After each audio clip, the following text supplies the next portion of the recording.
The President directed Congress to prioritize the following proposed legislative measures: Anti-Dynasty Bill, Independent People's Commission Act, Party List System Reform Act, Citizens Access and Disclosure of Expenditures for National Accountability or CADENA Act, to institutionalize transparency and accountability on public finance.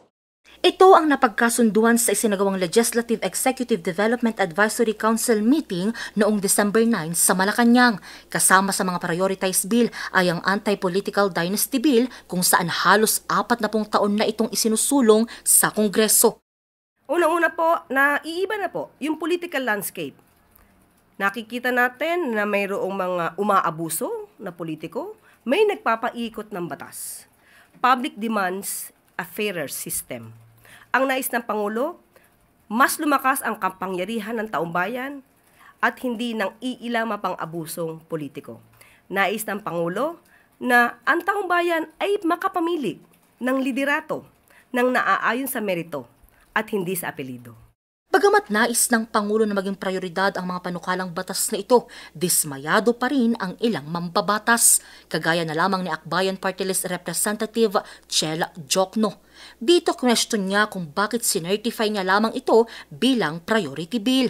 Anya kung desidido ang Pangulo na maisabatas ito, dapat sinertify na lang daw ito ng Pangulo bilang urgent bill.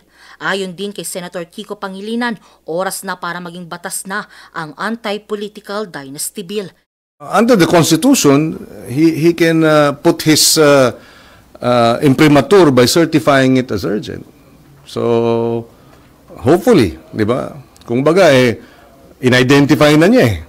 The next step is i-certify na natin ng urgent, Mr. President, para mangyari. Pero kung ang political analyst na si Atty. Ron Perez ang tatanungin, malaking bagay daw ang sertipikasyong priority at urgent ng Pangulo.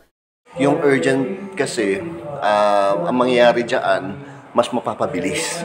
Kasi may wala na yung 3-day period para ma-approve on second and third reading ang isang bill.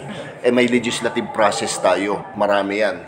First, mag-introduce ka ng bill, i-refer ito sa committee, yung committee magmi-meeting, that could be on separate days or matagal pa ho. Bagamat maganda raw ang hangarin nito, nanindigan siyang hindi raw dapat basta-basta lang itong ipasa. It evolved from the constitutional provision. Sabi sa ating konstitusyon, the 1987 Constitution, for us to have equal access sa public office, there must be a ban on political dynasty, sabi niya. Pero doon sa Constitution, sabi niya rin, as may be provided by law. Ibig sabihin, for us to fully implement this ban on political dynasty na sinasabi ng Constitution, kailangan ng batas. Pag nangyayari po yun, tayong mga ordinary citizen, wala na po tayong chance in public service. Bagamat may advantage daw ito, hindi may pagkakailangan. It will be subject to abuse. Nangyayari minsan, wala nang check and balance. Tiniyak naman ng Senado at Kongreso ang suporta nila rito at agad nila itong aaksyonan.